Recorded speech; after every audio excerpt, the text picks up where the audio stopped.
ආයිකොල්ලකල ටික ඔයාව ආදස්සාදරෙන් ආරණ පිළිගන්නවා ෆිල්ම් හැම්ටමගේ YouTube චැනල් එකට. ඔයා අද මේක තුලා ඉන්නේ මමගේන නාටෝ ශ්‍රීපන් සීසන් 2 එකේ එපිසෝඩ් 23 24 25 කියන එපිසෝඩ් කලෙක්ෂන් එක බලන්නයි. එහෙනම් වැඩි කතා බහවනේ නෑ, මට කියන්න තියෙන්නේ ඔයා අපේ channel එක subscribe කරලා නැත්නම් ඉක්මනට subscribe කරන්නයි. මේ වීඩියෝ එකට ඔයා දැම්ම like එකක් දාන්නයි කියලා විතරයි. එහෙනම් අද අපි ස්ටාර්ට් කරමු මේ වීඩියෝ එක.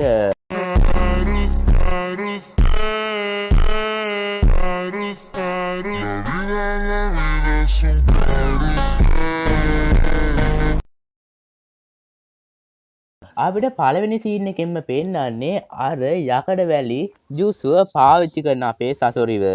මේ යකඩ වැලි ජූසුව කියන්නේ තුන්වෙනි හොකාගේගේ ජූසුවක්. ඊට පස්සේ සසොරි මේ යකඩ වැලි ජූසුව කරන එක දැකපු සකුරා ඒ ලේඩි චියෝගෙන් අහනවා මේ යකඩ වැලි ජූසුව ගැන. මේ යකඩ වැලි ජූසුව තුන්වෙනි කසකගේගේ ජූසුවක්. ඒ වගේම මේක කරන්නේ තමන්ගේ චක්‍රා කාන්දමක් විදියට හසුරුවලා. ඒ කියන්නේ මේ යකඩ වැලි කියන ඒවා ඒ කාන්දම් බලයෙන් ඒ ආයුධ විදියට මෙයාට හසුරවන්න පුළුවන්. ඒ කියන්නේ මේක සෑන්ඩ් විලේජ් එකේ තියෙන බලවත්ම ජුස්සුවක් වගේම සුපිරිම ජුස්සුවක්. තුන්වෙනි කසකගෙන් මේක පාවිච්චි කරලා තියෙන්නේ සිකාගුව පරද්දන්න. ඔයාලට ඒකෙන්ම තේරෙනවානේ මේක තියෙන බලගතුකම. ඒත් එක්කම සසොරි මේ අයන් සෑන්ඩ් ජුස්සුව පාවිච්චි කරලා උල් වගේ දේවල් හදලා අපේ චියෝටයි සකුරටයි ගහනවා. ඒ ලේඩි චියෝ සකුරාව එයා ළඟ තිබ්බ එක රූකඩයකින් අල්ලලා විසි කරලා ලේඩි චියෝ ඒකට බිලි වෙනවා කියලා අපිට පෙන්නනවා. ඒත් එක්කම එතන ඇතිවෙන දුම නැති වෙද්දි අපිට ඊට පස්සේ පෙන්නනවා ලේඩි චියෝට මුකුත් වෙලා නැහැ කියලා.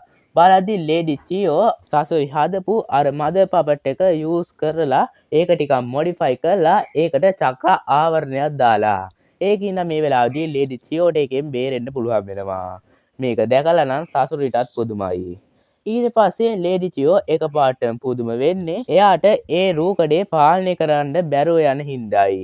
බලද්දී අර යකඩ වැලි හින්දා ඒ රූකඩේ සම්පූර්ණයෙන්ම අක්‍රිය වෙලා. දැන් නම් සසුරිගේ ප්ලෑන් එක සාර්ථකයි. ඒ කියන්නේ දැන් මෙයාලට බේරෙන්න තියෙන එක රූකඩයයි. සසුරි මේ වෙලාවේදී චියෝගෙන් අහනවා ඔයාට දැන් තියෙන්නේ එක රූකඩයයි. දැන් බලමුකෝ මේ රූකඩේ පාවිච්චි කරලා කවුද බේරෙන්නේ කියලා. ඒත් එක්කම සසොරි එතන යකඩ උල් වගේ හදලා චියෝලගේ පැත්තට එව්වා. චියෝ අර සකුරා ළඟ තියෙන රූකඩේ සකුරට ගාඩ් එක හදලා ඒ පාරත් චියෝ ඒ උල් වලට මුහුණ දෙනවා කියලා අපිට පෙන්නනවා. ඒත් එක්කම අපිට ආයෙ පෙන්නනවා ලේඩි චියෝ ඒකෙනුත් බේරිලා කියලා. මොකද ලේඩි චියෝ එයාගේ අත අර වගේ ෂීල්ඩ් එකක් හදන්න පාවිච්චි කරගෙන. ඒත් එක්කම ලේඩි චියෝගේ අත දැන් ගන්නම දෙයක් නැහැ.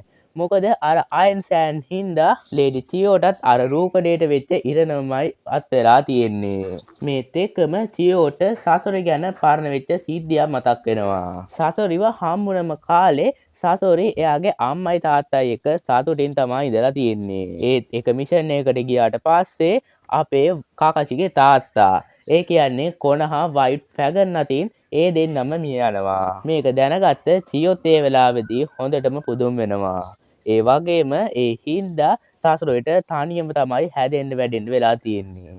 එයාට හිටපු එකම එක්කෙනා තමයි ලේඩි චියෝ කියන්නේ. ඒක දවසක් ලේඩි චියෝ එයා අතින් හදපු පොඩි රූකඩයක් පාලනය කරලා සසොරිගේ හිතේ රූකඩ ගැන ආසාවක් ඇති කරනවා. ඒ වගේම ඒත් අර සෑන්ඩ් විලේජ් එකේ තිබ්බ අර රූකඩ ටික පෙන්නලා සසොරිටත් කියනවා ඇයි ඔයා රූකඩ හදන්නේ නැත්තේ? ඔයාටත් මට වගේ ආවෙනික දක්ෂතාවයක් තියෙන්න පුළුවන් රූකඩ හදන්න. ඒත් එක්කම පොඩි කාලේ සසොරි කාමරය ඇතුලේ ඉද්දි සද්දයක් ඇහිලා ලේඩි චියෝ හොරෙන් කාමරය ඇතුලේ බලද්දි ඊට පස්සේ තමයි චියෝ දකින්නේ චියෝටත් වඩා පොඩි කාලෙදිම සසොරි දියුණු වෙලා එයා මිනිස් රූකඩ හදන්න පටන් අරන් කියලා. එහෙම එයා හදපු පළවෙනි රූකඩ දෙක තමයි එයාගේ අම්මගේ තාත්තගේ ශාරීරික හදපු රූකඩ දෙක. ඊට පස්සේ අපිට ආයේ වර්තමානයේ පෙන්නනවා. මේ වෙලාවේදී සසොරි ආයේ අයන් සෑන්ඩ් වලින් ලොකු මිටියක් වගේ එකක් හදලා මේ දෙන්නව ඒකට චාප්ප කරන්නයි යන්නේ. මේ වෙලාවේදී ලේඩි චියෝ සකුරට කියනවා ඔයා යන්න මම මේක ගැන තනියම බලා ගන්නම් කියලා. ඒත් සකුරා නම් ලේඩි චියෝට කියන්නේ මම මගේ ගුරුවරයාගේම ශිෂ්‍යයා. ඒ කියන්නේ සුනාඩේගේ හිතේ හයිය මටත් ඒ වගේම තියෙනවා. ලේඩි චියෝ ඔයා කවදාවත් හිතන්න එපා මං ඔයාව මෙතන දාලා යයි කියලා. මෙහෙම කියපු සකුරා ආයි චියෝට කියනවා එයාව පපට් කෙනෙක් වගේ ලේඩි චියෝට පාලනය කරන්න කියලා. ඊට පස්සේ ඒකට ලේඩි චියෝ කැමති වුණත් ඊට පස්සේ තමයි ලේඩි චියෝ දකින්නේ එයා අර ෂීල්ඩ් එක පාවිච්චි කරපු අත අර අයන් සෑන් හින්දා විනාශ වෙලා කියලා. ඒත් එක්කම ලේඩි චියෝට දැන් සකුරාව පාලනය කරන්න වෙන්නේ එක අතකින්. ඒ වගේම ඒ වෙලාවේදී සසොරිත් සකුරාගේ පැත්තට අර අයන් සෑන් වලින් පහර දෙද්දි සකුරාත් ගේම අතාරින්න නැතුව ඒවට විරුද්ධව පහර දෙනවා.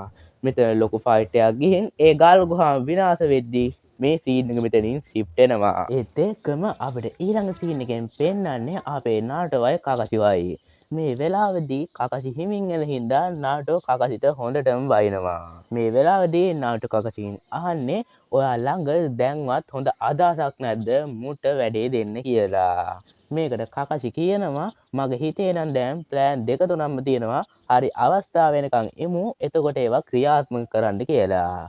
ඒකට නාටෝ නම් කියන්නේ දැන් අපිට ගාරව බේර ගන්න එක ඉක්මන් කරන්න ඕන. ඔයාගේ ප්ලෑන් ක්‍රියාත්මක කරන්න වෙලාවක් වෙනකන් අපිට ඉන්න බෑ. මෙහෙම කියපු නාටෝ එයාගේ වේගය වැඩි කරද්දී දැන් නම් කකසි හිතන්නේ මං ඉක්මනට මොන හරි කරන්න ඕන. නැත්නම් නාටෝ මෙහෙම වේගකින් යන්න ගත්තොත් මගේ වේගයේ මන්දකාම හින්දා නිකම්ම ඩෙයිඩාලට නාටෝ කොටු වෙනවා. ඊට පස්සේ එදින සීන් එක කට්ටලා අපිට ආයේ ගායිලව පෙන්නනවා. ගායි මේ වෙලාවේදී අර ක්ලෝන් එක ෆයිට් කරලා මහන්සි වෙලා ඉන්නේ. මේ වෙලාවේදී මේ ෆයිට් කරන කට්ටියටම අර සකුරලා හින්දා අර ගුහාවේ ඇති වුණ ශබ්දය ඇහෙනවා. ඒත් එක්කම ගායිලා නෙජීට කියනවා මොකක්ද එතන වෙන්නේ කියලා බලන්න කියලා. ඒත් එක්කම නෙජියාගේ බයික් ගන්න යූස් කරලා ඒක බලද්දී එයාට පේනවා ඒ ගුහාව විනාශ වෙලා කියලා. ඒකෙන් සකුරලට හරි සසුරට හරි මොකක් හරි වුණාද කියලා එයාට තාමත් පැහැදිලි නෑ. ඒත් එක්කම එතන සීන් එක ෂිප් වෙලා අපිට ආයෙ පෙන්නන්නේ සකුරව. මේ වෙලාවේදී නම් ගුහාව හොඳටම විනාශ වෙලා සකුරටත් දැන් ෆයිට් කරලා හොඳටම මහන්සි කියලා අපිට පෙන්නනවා. ඒත් එක්කම සකුරට මතක් වෙන්නේ එයා සුනාඩේත් එක්ක පුහුණු වෙච්ච කාලේ සිද්ධියක්. මේ වෙලාවේදී සුනාඩේ සකුරට කියනවා ඔයා හොඳ වෛද්‍ය නින්ජ කෙනෙක් වෙන්න ඕන නම් ඔයා ප්‍රතිවාදියාගේ දුර්වලතාවය හොයාගන්න ඕනේ කියලා. ඒත් එක්කම සුනාඩි කියනවා මං දැන් ඔයාට ගහනවා ඔයා දැන් එකෙන් බේරෙන්න කියලා. ඒත් එක්කම සුනාඩි දැන් සකුරට ගහන්න පටන් ගද්දී සකුරට කිසිම දෙයක් කරගන්න බැරුව සකුරා ඇස් පියාගෙන එතන වැටෙනවා. මේ වෙලාවේදී සුනාඩි සකුරට බයිනවා ඔයා මොකද මේ ෆයිට් එක මැද ඇස් පියාගත්තේ කියලා. ඊට පස්සේ අපිට ආයේ වර්තමානයේ එක මතක් කරන සකුරව පෙන්නනවා. දැන් ඒක මතක් වෙලා දැන් සකුරා හදන්නේ සසොරිගේ දුර්වල තැනක් හොයාගන්න. ඒත් එක්කම සකුරා සසොරිගේ ඇඟිලි දිහා බලනවා. මොකද සසොරි එයාගේ ඇඟිලි වලින් තමයි එයාගේ රූකඩ පාලනය කරන්නේ. ඒත් එක්කම සකුරට හොයාගන්න පුළුවන් වෙනවා එයා ඇඟිලි චලනය කරාට ටික වෙලාවකට පස්සේ තමයි එයාගේ රූකඩ චලනය වෙන්නේ කියලා. ඒකෙන් දැන් සකුරට ඒ රූකඩ වල හැසිරීම හොයාගන්න පුළුවන්. හැබැයි පොඩි ප්‍රශ්නයකට කියන්නේ සකුරා මෙහෙම එයාගේ ඇඟිලි දිහා බලන් ඉන්නවා. හින්දා සසොරිට සීන් එක තේරෙනවා. ඒත් එක්කම සසොරි ආයේ එයාගේ අයන් සෑන් ජුසුව පාවිච්චි කරන්න පටන් ගන්නවා. මේකේ අයන් සෑන් ජුසුවේ සුපරිම් බලය යූස් කරලා එතන ලොකු ගහක් වගේ එකක් මවනවා. ඒත් එක්කම ඒක සකුරා ඉන්න තැනට වටද්දී ලේඩි චියොත් මේ වෙලාවේදී හොඳටම බය වෙනවා. ඒත් එක්කම එතන දුමක් ඇති වෙලා ඒ දුම නැති වෙද්දී අපිට ඊට පස්සේ පෙන්නනවා සකුරාගේ ජීවිතේ බේරලා කියලා. ඒත් පොඩි ප්‍රශ්නයකට වෙලා තියෙන්නේ සකුරාගේ අත ඒකින්ද සීරිලා. ඒත් එක්කම සකුරාට මතක් වෙනවා ලේඩි චියෝ මේ ෆයිට් එක පටන් ගත්ත කාලෙකින් සකුරාට කියපු දේ. ඒ තමයි ඔයා මූත් එක්ක ෆයිට් කරද්දී හොඳ අවධානයෙන් ෆයිට් කරන්න ඕන. නැත්නම් මෙයාගේ පොඩි සීරීමකට පාවා ඔයාට මාරාන්තික විෂ මෙයාට ඔයාගේ ඇඟට ඇතුල් කරන්න පුළුවන්. මේක මතක් වෙන සකුරාව ඊට පස්සේ ඇදම් වැටෙනවා. ඊට පස්සේ ලේඩි චියෝ හිතනවා මං හිතපු විදිය හරි මෙයා අයන් සෑන් වලටත් විෂ පොවලා තියෙන්නේ කියලා. ඒත් එක්කම අර තුන්වෙනි කසකගේ රූකඩේ පිහි වගේ දේවල් එළියට අරන් සසොරි සකුරාව මරන්න සකුරාගේ පැත්තට ඒ රූකඩේ එව්වට පස්සේ අපිට පෙන්නනවා සකුරා එකපාරටම නැගිටලා ඒ රූකඩේ විනාශ කරනවා කියලා. මේක දැකලා නම් ලේඩි චියෝටත් පුදුමයි. ඊට පස්සේ ලේඩි චියෝ ළඟට එන සකුරාගේ ලේඩි චියෝ ආන්නේ ඔයා කොහොමද අර ඉස්සෙල්ලා සසොරි ඇතුළත් කරපු විසෙන් බේරුනේ කියලා. එතකොට තමයි අපිට පෙන්වන්නේ අර සසොරි කංකුරුත් එක්ක කරපු ෆයිට් එකේ කංකුරු ගැඟර විෂ ඇතුල් කරාට පස්සේ සකුරා එක හොඳ කරන්න ආවනේ. ඒකෙන් කංකුරුට දෙන්න ඕන ප්‍රතිවිෂ තමයි සකුරා හොයාගත්තේ. ඒ වෙලාවේදී ඒ ප්‍රතිවිෂ සකුරා ගාව තිබිලා. සකුරා ඒවා එයාගේ ශරීරයට විදගෙන. ඒ හින්දා තමයි සකුරාට එකෙන් බේරෙන්න පුළුවන් වෙලා තියෙන්නේ. ඒත් එක්කම ලේඩි චියෝටත් මේ ෆයිට් එකේ ඇති වුණ තුවාල වලට සකුරා හීලින් ජූසුව පාවිච්චි කරලා ප්‍රතිකාර කරනවා. ඒත් එක්කම මේක දැකලා පුදුම වෙලා ඉන්න සසොයිගේ හිතෙත් ඇඳෙනවා සුනාටේගේ රූපය.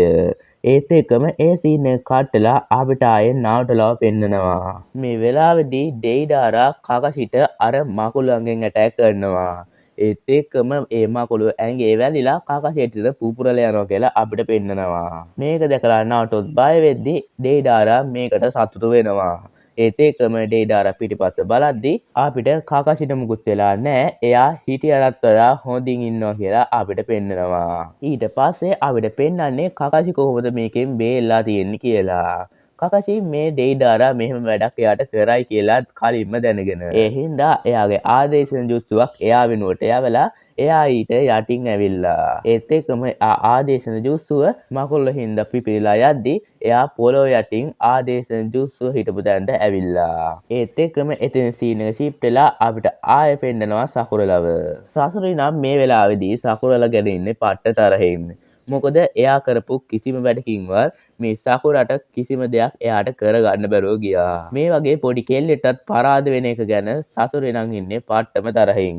ඒ හින්දා එයා දැන් එයාගේ උපරිම බලය පාවිච්චි කරන්නයි යන්නේ. මං දැන් උඹලට හොඳ ගේමක් දෙන්නම්කෝ කියලා ඊට පස්සේ සතුරු හිතලා සතුරේ දැන් එයාගේ ඇඳුම ගලවන්න පටන් ගන්නවා. ඒත් ඒකම අපිට පෙන්නනවා සසොර කියන්නේ රූකඩයක් කියලා. මෙයා හදිසි අවස්ථාවලට පාවිච්චි කරන්න එයාගේ ශරීරයත් රූකඩයක් විදියට වෙනස් කරගෙන. ඒත් ඒකම එයාගේ අතේ අමුතු කුහල දෙකක් ඇවිල්ලා ඒකෙන් සසොරි සකුරාටයි ලේඩි චියෝටයි පහර දෙනවා. ඒත් ඒකම මේ සුපිරි සුපිරි කතාව මෙතනින් ඉවර වෙනවා. ඉතින් අද කතාව කොහොමද? කතාව හොඳයි නම් වීඩියෝ එකට ලයික් එකක් දාලා අපේ channel එක තාම subscribe කරලා නැත්නම් ඉක්මනට subscribe කරන්න. ඒ වගේම මේ තමයි ඔයාලට අද කමෙන්ට් කරන් තියෙන ෆොටෝ දෙක.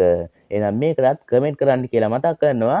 එහෙනම් මේ වගේ තවත් වීඩියෝ එකක් ඉක්මනට ගෙනෙන්නේ බලාපොරොත්තු වෙන. අදට මම ඔයාලඟ සමුගන්නවා. එහෙනම් go and see the actual faces and live be happy.